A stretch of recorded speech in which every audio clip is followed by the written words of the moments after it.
ये कहानी है एक ऐसे डॉन की जिसने इंसानियत की सारी हदें तोड़ दी थी। एक ऐसे इंसान की जिसे दर्द का एहसास तक नहीं होता था। कराची के लियारी इलाके में जन्मा ये डॉन पाकिस्तान की तंग गलियों से निकलकर धीरे धीरे खौफ का दूसरा नाम बन गया। बचपन की भूख, गुस्सा और बेबसी ने उसे पत्थर बना दिया। उसकी आंखों में रहम नहीं था, सिर्फ ताकत और डर का जुनून था। जो उसके रास्ते में आया वो मिट गया। कानून उसके लिए मजाक था और मौत उसकी पहचान बन चुकी थी। यही कहानी धुरंधर फिल्म में दिखाई गई है, जहां हर सीन सिर्फ हिंसा नहीं बल्कि एक अंधेरी जिंदगी की सच्चाई दिखाता है। सवाल यह है, क्या ऐसा डॉन कभी इंसान बन सकता है या फिर उसका अंत सिर्फ खून, पछतावे और तन्हाई होता है? वीडियो आखिर तक देखो, क्योंकि सच्चाई कल्पना से ज्यादा खौफनाक है। ये कहानी तुम्हें सोचने पर मजबूर कर देगी।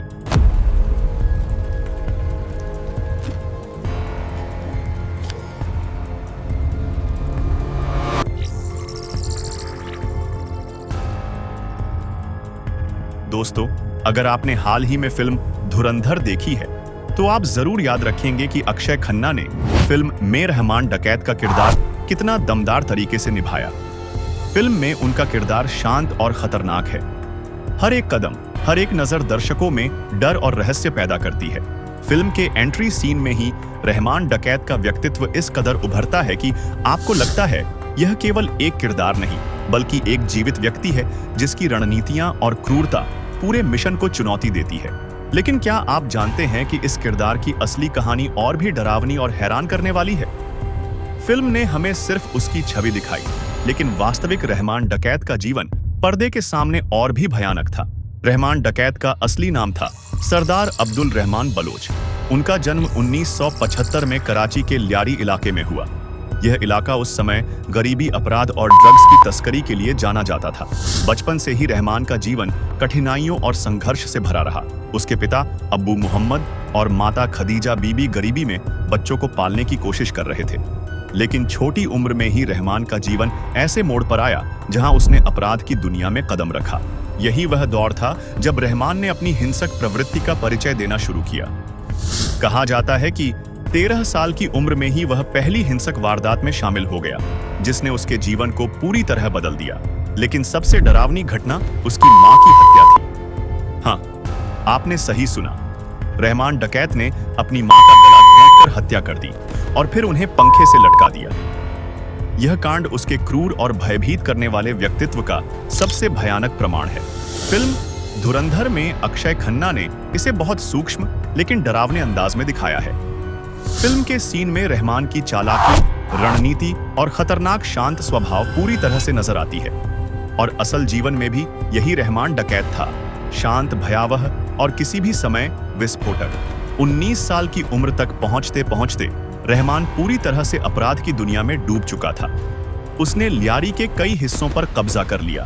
ड्रग्स, हथियार तस्करी, अपहरण और वसूली जैसी गतिविधियों के जरिए अपनी शक्ति और प्रभाव बढ़ाया। वह अपने गैंग के सदस्यों पर ऐसा नियंत्रण रखते थे कि उनके आदेश किसी के लिए चुनौती बनना नामुमकिन था। रहमान डकैत की क्रूरता की कई उदाहरण हैं। कहा जाता है कि उसके गैंग के सदस्य अपने दुश्मनों के कटे हुए सिर से फुटबॉल खेला करते थे ताकि डर फैलाया जा सके। यही कारण था कि स्थानीय लोग उसे सिर्फ एक गैंगस्टर नहीं बल्कि लियारी का शेर कहते थे।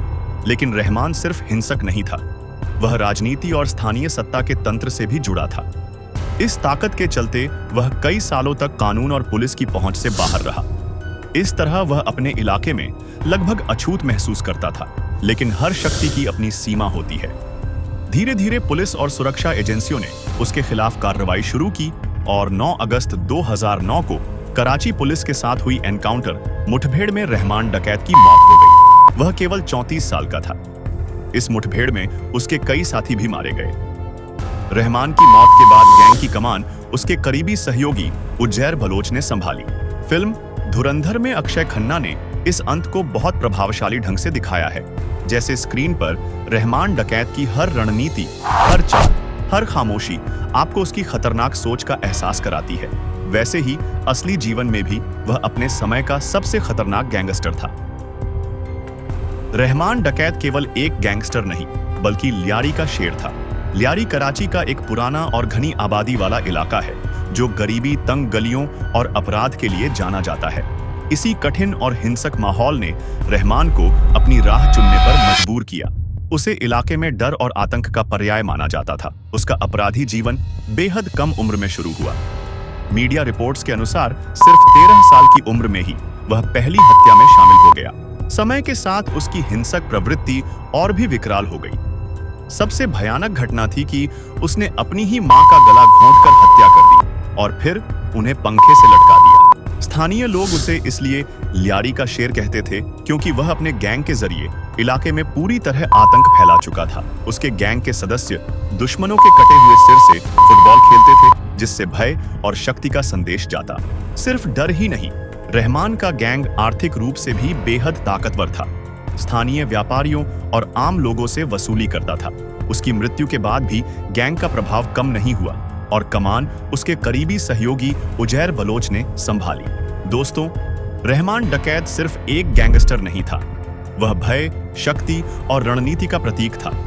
उसके जीवन ने दिखाया कि गलत रास्ता किस तरह किसी व्यक्ति के जीवन को पूरी तरह बदल सकता है और अंततः उसका अंत कैसे अपरिहार्य होता है। दोस्तों, इतिहास सिर्फ जानने का माध्यम नहीं है, यह सीखने का भी जरिया है। आज हमने देखा कि कैसे एक व्यक्ति गरीबी परिस्थिति और अवसरों के दबाव में सबसे खतरनाक और कुख्यात गैंगस्टर बन सकता है और कैसे उसका अंत तय होता है। कमेंट में बताएं कि आपको फिल्म में अक्षय खन्ना का अभिनय या असली रहमान डकैत की कहानी कौन सा पहलू सबसे ज्यादा चौंकाने वाला लगा। अगर आपको यह वीडियो पसंद आया हो तो इसे लाइक और शेयर करें और ऐसे ही सच्ची और हैरान करने वाली अपराध कहानियां देखने के लिए चैनल को सब्सक्राइब करें।